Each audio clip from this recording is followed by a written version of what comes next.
တေသွားရှိုတီကကျူတဲ့ဂျင်းငယ်ကိုလမ်းလို့ကြည်ကဘန်းလေးကပြောလိုက်တယ်လောကရဲ့လာပါဟာဒုပွင့်မပြေဆုံးတာတဲ့ဘန်းချစ်သူပြားကပြုံးနေတောက်ပါတဲ့စင်းလက်ရှိရဲ့လိုက်ဖက်တဲ့မွေးနဲ့နဲ့ဆိုဝမုံရဲ့နင်းနေနိုင်ရင်ရှုံးကြမှာပဲရင်ထဲရှိသမျှပြောပြရရင်တကယ်လာတယ်မြင်သူကငေးလောက်အောင်လာရလို့ရှူလို့သူတွေလက်ထဲမှာလာမပြတ်အောင်စူတောင်းမဲမင်းကလေးရဲ့တင်ပြန်ကမြဲမွေစေချင်တယ်အမေချစ်တယ်အမေချစ်ခဲ့တယ်ဒါငါရင်တည်းထွက်လာတဲ့နှုတ်ထွက်သက်တွေပဲအမေနှုတ်ထွက်သက်တွေကလွယ်ပြီးကျန်တာမပေးနိုင်ဘူးပေးစရာလည်းငါမှမရှိဘူးကျွန်တော်သူနဲ့စပြီးတွေ့ခဲ့တော့ကကျွန်တော်တို့ရှစ်တန်းပေါ့အဲ့တော့အစိုးရစစ်နောက်ဆုံးဆောင်မှုပဲမှာကျွန်တော်ယောက်ျားလေးတွေနဲ့မိန်းကလေးတွေကိုတခြားကျောင်းနဲ့တခုံစီချားပြီးတော့ထိုင်ရတယ်သူကတခြားကျောင်းကကျွန်တော်ရဲ့နောက်ခုံမှာသူကထိုင်နေဗျစစမြင်ဘူးကကျွန်တော်မြန်မာစာစရဖြစ်တဲ့နေ့ပေါ့အဲ့ဒီနေ့ကသူကအင်ကြီးအပြာနူးရောင်ဟူရီအင်ကြီးအနွေးရဲ့ဝတ်ထားရုံရိုးအိတ်ကန်နေပေါ့ကျွန်တော်အဲ့ဒီနေ့ကဆောင်းဝဲစဖြစ်ရရမယ်ဆိုတော့ဟိုကြည့်ဘေးပလက်ရှောက်ကြည့်ရအောင်ဖြစ်ရတဲ့ဆောင်းဝဲခံကျွန်တော်တို့ကြောင်းရင်ကိုနန်းဆောင်အခန်းပြီးခန်းပေါ့သူကတခြားကျောင်းသူလေးကျွန်တော်ဆောင်းဝဲဖြစ်ဖို့ခေါင်းလောင်းထိုးတော့အခန်းထဲဝင်ထိုင်နောက်လဲကြည့်မိတော့အဲ့မှာသူနဲ့တွေ့ရပဲသူနဲ့တွေ့ရှင်မှာပထမဆုံးထူးခြားတတိထားမိတာသူပစ္စလက်နဲ့အုပ်ရောဒါခေါင်းလေးကိုငုံသွားရောမခုတ်တခုရေပြရကျွန်တော်ဘလူးမနဲ့ကောင်းပါလေအဲ့လိုပေါ့ဗျာကျွန်တော်ကိုကြောင်ကိုဖြေရတဲ့ကောင်ဆိုကျွန်တော်အဲ့လိုစာသားမရစောကျနဲ့ဘွေမြင့်နေတဲ့ကောင်ပေါ့သူကကောင်းမှကျစ်စမီကိုနှစ်ဖက်စီထားတယ်သူပါနုနုလေးနှစ်ဖက်မှာတနခါနဲ့ပြီးတော့သူစီကနေစပယ်ရနံလေးရတယ်ကျွန်တော်အဲ့ဒီစတူတဲ့နေ့ကိုဒီနေ့ဒီချိန်လေးမမေ့သေးဘူး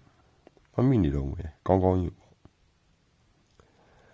ပြီးတော့အဲ့ဒီနေ့ကလည်းကျွန်တော်သူ့ကိုအဲ့ဒီနေရာမှာတွေ့ဘူးတယ်လို့တနေရာမှာစုံဘူးတာလားပေါ့ဗီဇာဘူးဖြစ်ပြတယ်မျိုးပဲပေါ့ကျွန်တော်သူ့ကိုစမြုပ်ဘူးတော့ကျွန်တော်စိတ်ထဲမှာကျွန်တော်တွေးမိသေးတယ်သူကရန်လာတယ်ပေါ့ပြီးတော့ချစ်စရာလည်းကောင်းတယ်သူအဲ့ဒီဟူဒီအပြာရောင်အင်ဂျီနဲ့ဖြူရောင်အိတ်ကက်လေးနဲ့က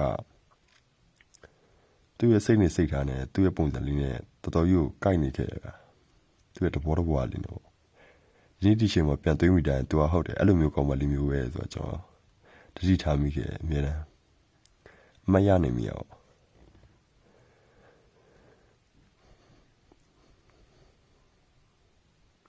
ကျွန်တော်သူ့စပြီးတတိထားမိတဲ့အချိန်ရောက်လာတယ်အဲ့ဒီချိန်တော့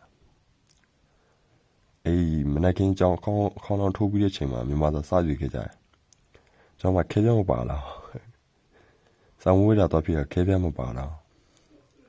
အဲ့နဲ့ဆရာမကြီးနဲ့ခွင့်တောင်းပြီးသူ့စီကငားခဲ့ရအောင်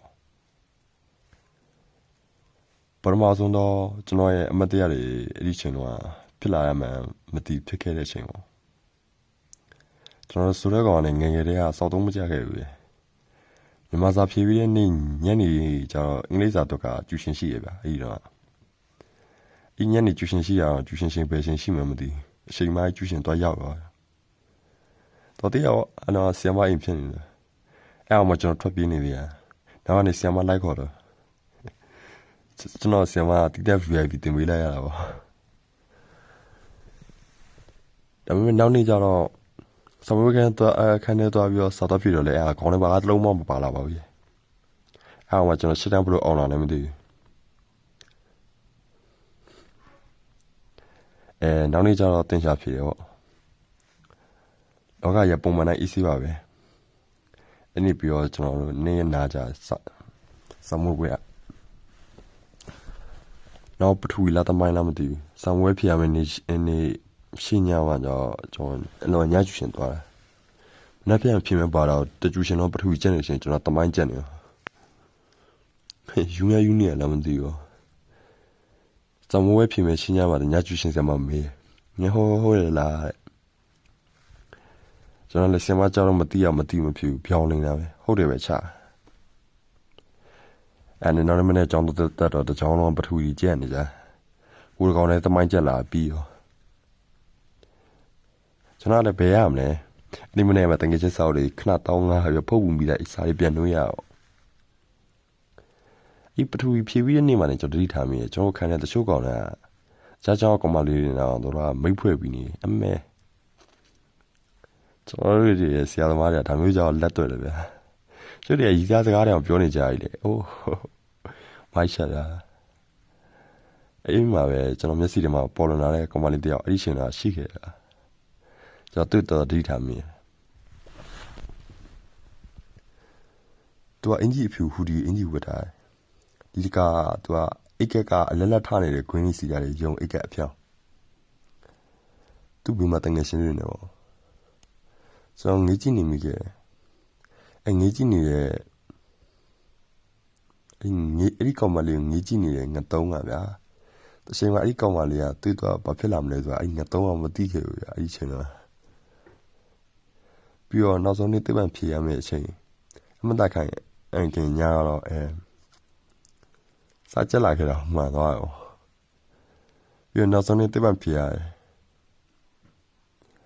အဲ့ဒီတိပ္ပံဖြေရတဲ့အချိန်ရောက်တော့ကျွန်တော်ဆမဝဲခန်းခေါ်ရနောက်ဆမဝဲဖြေကန်ကြီးကျွန်တော်နောက်ကိုလဲအချိန်မှာကျွန်တော်နောက်လန်ပြန်လဲကြည့်မိဖြစ်တော့သူကကျွန်တော်အရင်နေ့တွေလောက်လို့ပဲပါဇက်ကလက်နဲ့အုပ်ပြီးတော့ခေါင်းဝှက်ပြီးတော့ပြုံးပြရတာဆမဝဲဖြေပြီးတော့ကျောင်းနဲ့ဆင်းတော့သူကျောင်းတကားဝမှနေပြီးတော့သူတငယ်ချင်းတွေစကားပြောနေကြ